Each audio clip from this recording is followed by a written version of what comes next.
Katika hali ya kawaida huwezi kuamini kwamba huyu ni mama wa watoto watatu. Ndiyo, yani mama ambaye tayari amezaa watoto watatu, na kila mtoto ana baba yake. Kwa muonekano unaweza ukahisi pengine ni mtoto mdogo, lakini huyu ni mtu mzima na ana familia ya watoto watatu. Je, inawezekanaje mama kama huyu akawa na watoto, tena kila mtoto baba yake? Lakini kabla hujamhukumu, sikiliza kwanza kwa umakini hadithi yake. Ungana nami kwenye simulizi fupi kuhusu mama huyu, na kama hujanifollow, tafadhali onesha upendo kwa kunifollow ili upate simulizi za ukweli na uhakika ndani ya Sango TZ.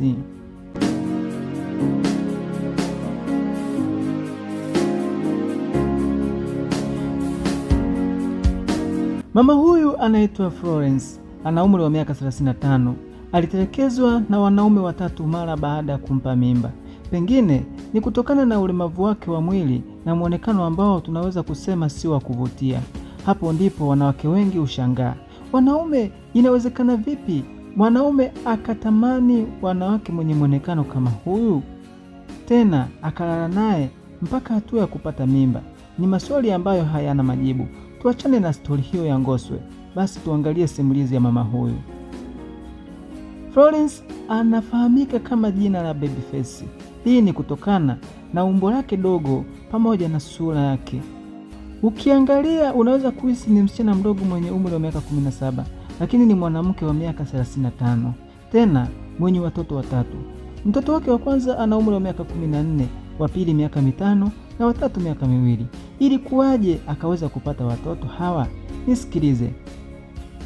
Florence anasema kwanza yeye hakuwahi kufahamu baba yake, maana alipozaliwa tu baba yake alikimbia na kumwacha mama yake peke yake, kitendo ambacho kilisababisha maisha magumu, na mama yake akaamua kumwacha kwa ndugu zake, akaenda mjini kutafuta.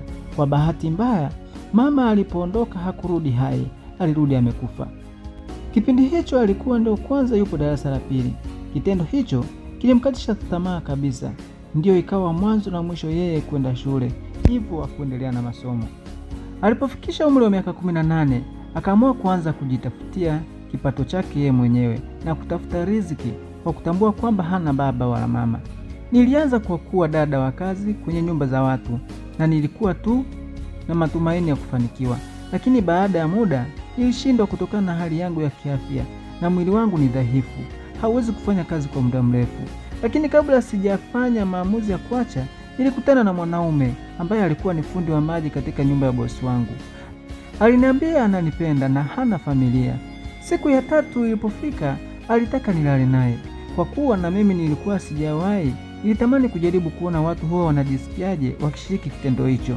Hivyo nilikubali tena kwenye nyumba ya bosi wangu. Nakumbuka ilikuwa siku ya Jumatatu, nyumbani ilikuwa nimebaki peke yangu.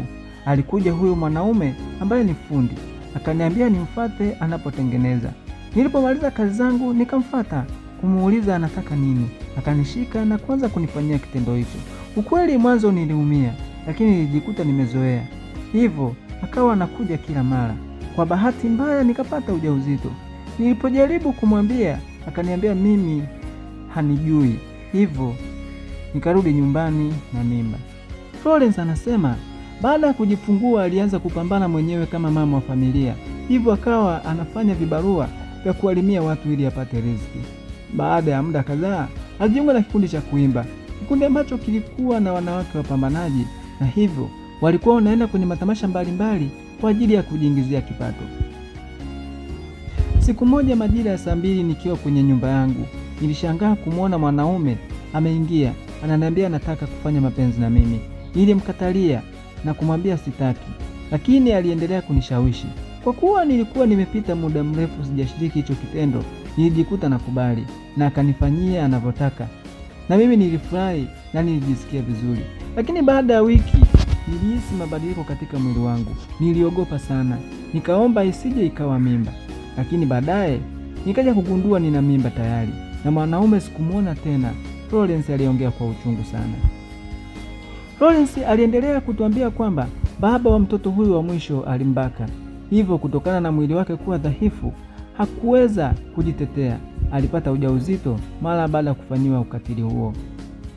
Baada ya kupata watoto hao, ni dhahiri shairi kwamba imeathiri sana shughuli zake. Yeye ndiyo baba, yeye ndiyo mama.